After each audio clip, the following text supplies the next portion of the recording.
नमस्कार। बिहार तक में आपका स्वागत है और मैं हूं सुजीत। क्या नियम केवल जनता के लिए होते हैं? क्या नियमों का पालन करने का दायित्व केवल जनता का है?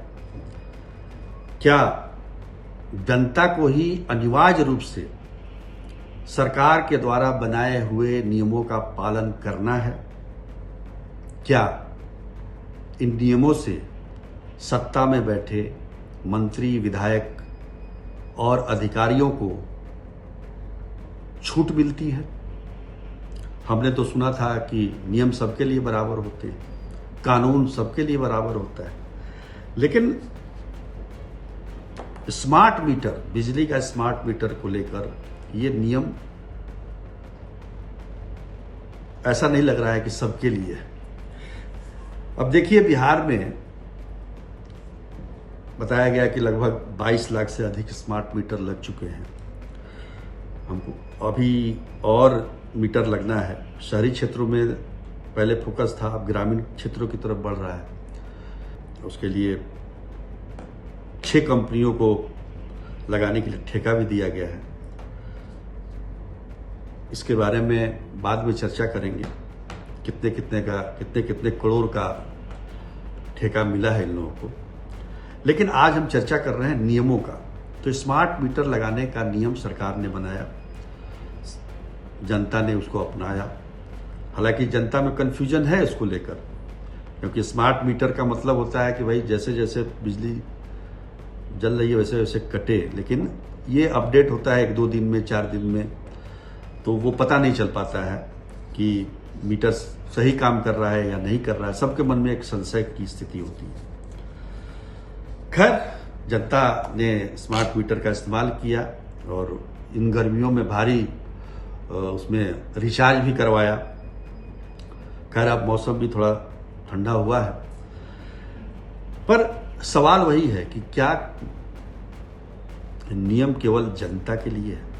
क्योंकि हमें जो जानकारी मिली है उस जानकारी के मुताबिक मैं आपको बता रहा हूं कि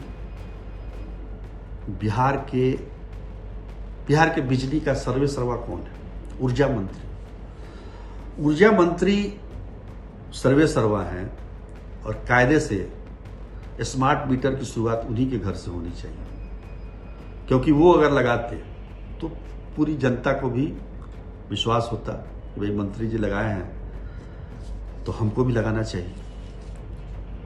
कई जगह मीटर लगाने का विरोध भी हो रहा है, गाँव में खासतौर पर। लेकिन हमें ये जानकर आश्चर्य हुआ कि मंत्री जी के पटना और सुपौल दोनों आवासों पर स्मार्ट मीटर नहीं। पटना में तो आप समझिए एक सरकारी आवास है उनका, एक स्टैंड रोड, विजेंद्र प्रसाद यादव जी का सरकारी आवास है न्यू कैपिटल एरिया में, जिसमें इनका जो खाता संख्या मीटर का 101282470 है। इसमें इनका बिजली का बिल है, बकाया है, जो कि उनको 9/8/2024 को, आज कितना तारीख है? 9/8/2024 को 6,12,295 रुपये जमा करने हैं। अब सोचिए, स्मार्ट मीटर अगर होता तो इतना बकाया हो सकता है? आप सोचिए इस बात को, क्योंकि इन पर फाइन लगा हुआ है 54,845 का, 54,845 रुपये का इन पर फाइन लगा है, विलंब अधिभार बकाया। स्मार्ट मीटर में इतना बकाया हो ही नहीं सकता, बिजली कट जाएगी।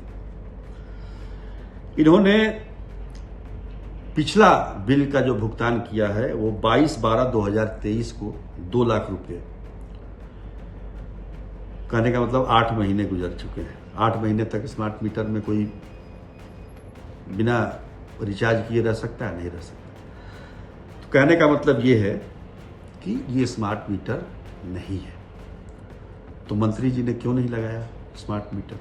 और केवल यही नहीं, इनके जो सुपौल वाले घर पे, आवास पे, Krishnapur road, ward number 4 Supaul, वहाँ भी स्मार्ट मीटर नहीं लगा है इस बिल के हिसाब से।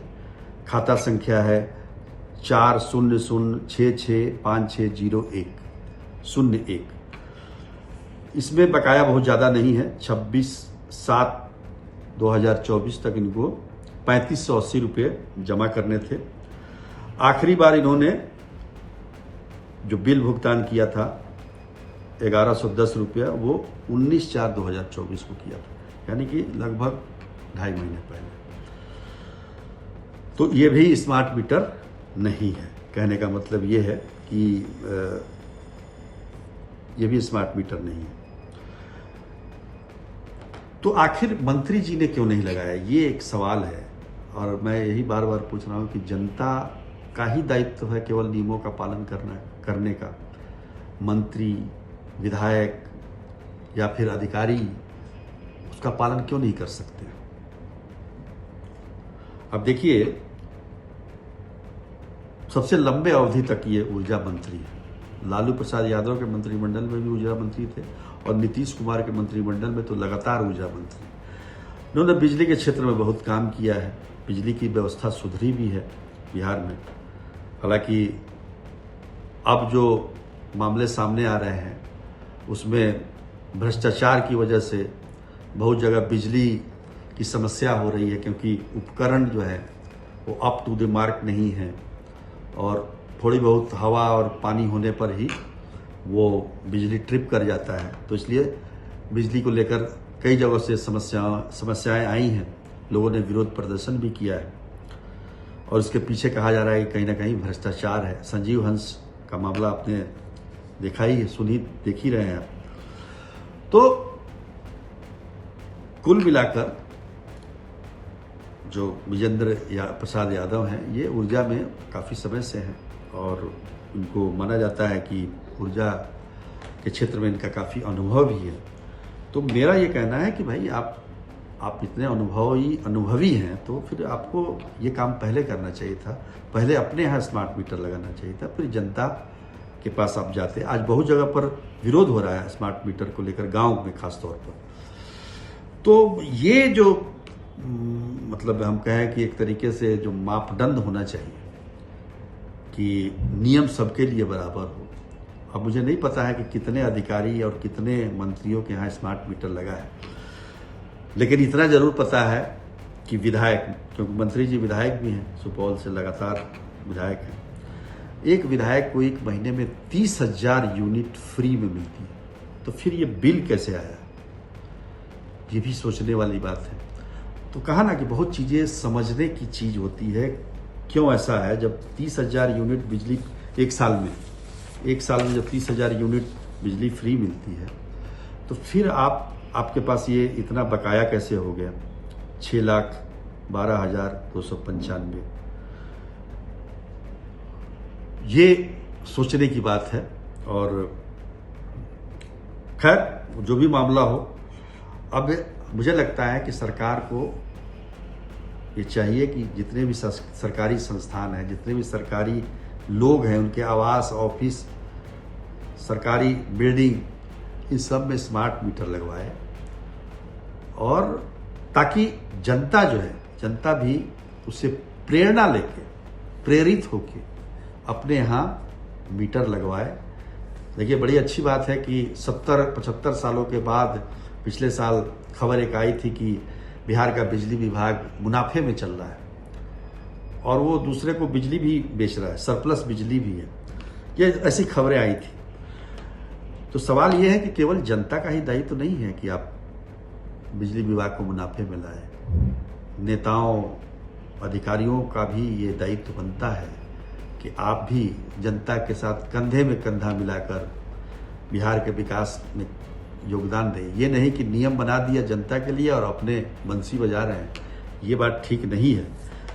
तो अभी तो मुझे ऊर्जा मंत्री के बारे में ये जानकारी मिली है कि भाई उनके बिल से कि पटना और सुपौल दोनों जगह पर उनका जो है स्मार्ट मीटर नहीं है, जो कि कहीं से भी उचित नहीं है। क्योंकि आप दूसरे के घर में, जनता के घर में स्मार्ट मीटर लगवा रहे हैं तो अपने घर में भी मीटर लगवाइए।